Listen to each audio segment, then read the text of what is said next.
السلام علیکم۔ رکن الدین بیبرس۔ قسط نمبر 2۔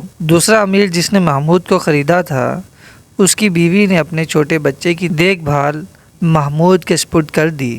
بدقسمتی سے ایک دن محمود سے کوئی لغزش ہو گئی، اس پر اس کی ملکہ نے اسے مار مار کر منہا کر دیا اور بری طرح سے پیٹا۔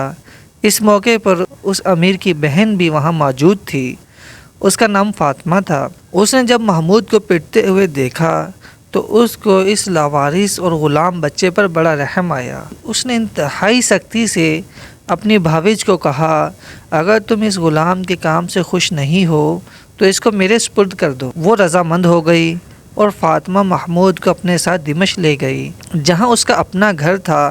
فاطمہ کا ایک بڑا بیٹا تھا جو فوت ہو گیا تھا، اور حسن اتفاق سے اس مرنے والے کی شکل محمود سے ملتی جلتی تھی۔ اس بنا پر فاطمہ نے اسے اپنے بیٹے کی حیثیت سے اپنے پاس رکھ لیا۔ وہ محمود کے بجائے اسے بیبرس کہہ کر پکارنے لگی۔ یہ فاطمہ بیبرس کے ساتھ مادرانہ شفقت کے ساتھ پیش آتی، اس کا بڑا خیال رکھتی۔ جس طرح اپنے بیٹے کی خدمت کیا کرتی تھی، اسی طرح اس کی بھی خوب خدمت کی۔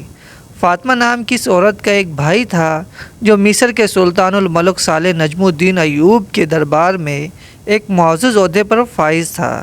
ایک بار وہ اپنی بہن سے ملنے کے لیے دمشق آیا تو وہاں اس نے بیبرس کو دیکھا، اس کے حالات سنے۔ لڑکے کے اطوار، اس کی عادات اسے اس قدر پسند آئی کہ اس نے گزارش کرنے کے انداز میں فاطمہ سے بیبرس کو مانگ لیا۔ فاطمہ نے بیبرس کو اپنے بھائی کے حوالے کر دیا اور اس کا بھائی بیبرس کو دمشق سے قاہرہ لے گیا، اور وہاں اس نے بیبرس کو مصر کے سلطان الملک صالح کی نظر کر دیا۔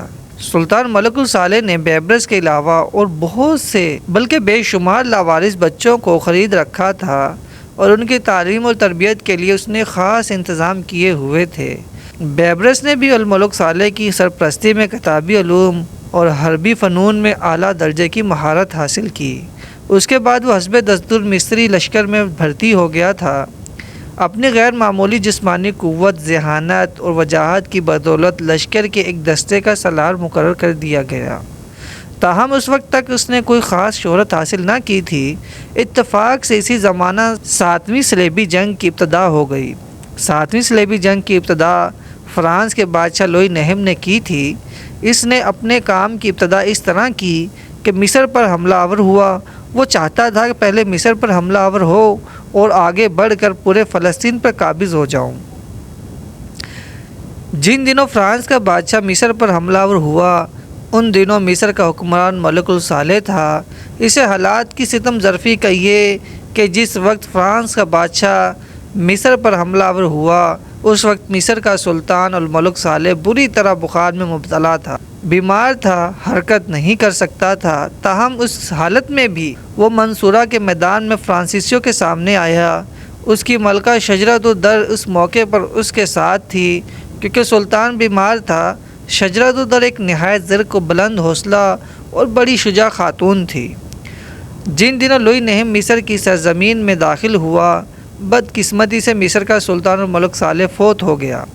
کیونکہ فرانسیسی حملہ آور ہو چکے تھے، لہٰذا شجرۃ الدر نے سلطان کی موت کو مخفی رکھا، کسی پر ظاہر نہیں کیا، اور اس کے بیٹے توران شاہ کو، جو اس وقت حسن طیفہ کے مقام پر قیام کیے ہوئے تھا، منصورہ کے میدان میں بلا لیا۔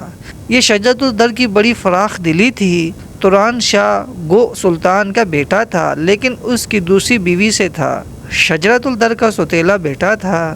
اپنی سوتیلی ماں کے طلب کرنے پر توران شاہ منصورہ پہنچ گیا۔ منصورہ میں فرانسیسیوں کے ساتھ بڑا گھمسان کا معرکہ پڑا۔ جس وقت فرانسیسی اور مصری لشکر ایک دوسرے سے ٹکرا رہے تھے، اس وقت لوگوں نے دیکھا کہ انتہا درجے کا جفا کش اور دراز قد نوجوان ایک گھوڑے پر سوار ہو کر برق کندوں کی صورت اپنا نیزہ ہلاتا ہوا صلیبیوں پر حملہ آور ہوتا تھا اور اپنے پیچھے دشمن کی لاشوں کے انبار لگاتا چلا جاتا تھا۔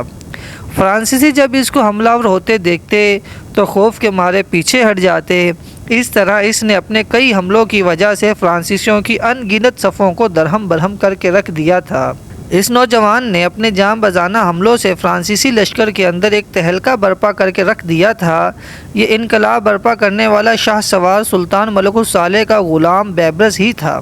منصورہ کے میدانوں میں لڑی جانے والی اس جنگ میں اس نے اپنی عسکری صلاحیتوں اور جرأت و شجاعت کا ایسا بھرپور مظاہرہ کیا کہ وہ سب مسلمانوں کی نگاہوں کا مرکز بن گیا۔ منصورہ میں لڑی جانے والی جنگ میں مصریوں کے ہاتھوں فرانسیسیوں کو بدترین شکست ہوئی اور فرانس کا بادشاہ لوئی نہم بھی گرفتار کر لیا گیا۔ انہی جنگوں کے دوران نیا بادشاہ توران شاہ بھی ہلاک ہو گیا، جس کے بعد کثرت رائے سے لشکر کے سالاروں نے ملکہ شجرۃ الدر کو الملکۃ المسلمین کے نام سے مصر کی حکمران بنا لیا۔ فرانس کی جنگ کے دوران پکڑے جانے والے بادشاہ لوئی نہم سے مسلمانوں نے بڑی فراخ دلی کا سلوک کیا۔ اگر مسلمان چاہتے تو قیدی کی حیثیت سے اسے قتل بھی کر سکتے تھے، لیکن ایسا نہیں کیا گیا۔ پہلے فرانس کے بادشاہ کو مصر میں نظر بند کر دیا گیا۔ اس کے بعد مسلمانوں نے مزید فراخ دلی کا مظاہرہ کرتے ہوئے فرانس کے بادشاہ اور اس کے ساتھ قید ہونے والے فرانسیسیوں کو بھی رہا کر دیا۔ ملکہ شجرۃ الدر جو اب مصر کی حکمران تھی، اس نے مصر پر تقریباً 80 دن حکومت کی ہوگی۔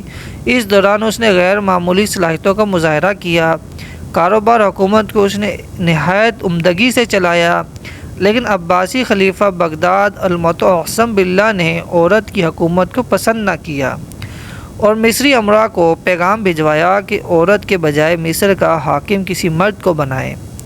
چنانچہ خلیفہ بغداد کے حکم کا اتباع کرتے ہوئے ایک شخص الملک اشرف کو مصر کا بادشاہ بنایا گیا اور مصری لشکریوں کے سالار اعلیٰ معزز الدین کو نئے حکمران ملک اشرف کا شریک کار بنایا تاکہ سلطنت کا کاروبار احسن طریقے سے چلایا جائے۔ یہ بھی کہا جاتا ہے کہ ملکہ شجرۃ الدر نے نئے حکمران الملک اشرف سے شادی کر لی تھی۔ شجرۃ الدر بذات خود ہی بیچاری ایک کنیز تھی اور اپنے حسن و جمال اور اپنی شخصیت کے باعث کنیز سے ترقی کرتے کرتے وہ مصر کے حکمران الملک صالح کی ملکہ بن گئی تھی۔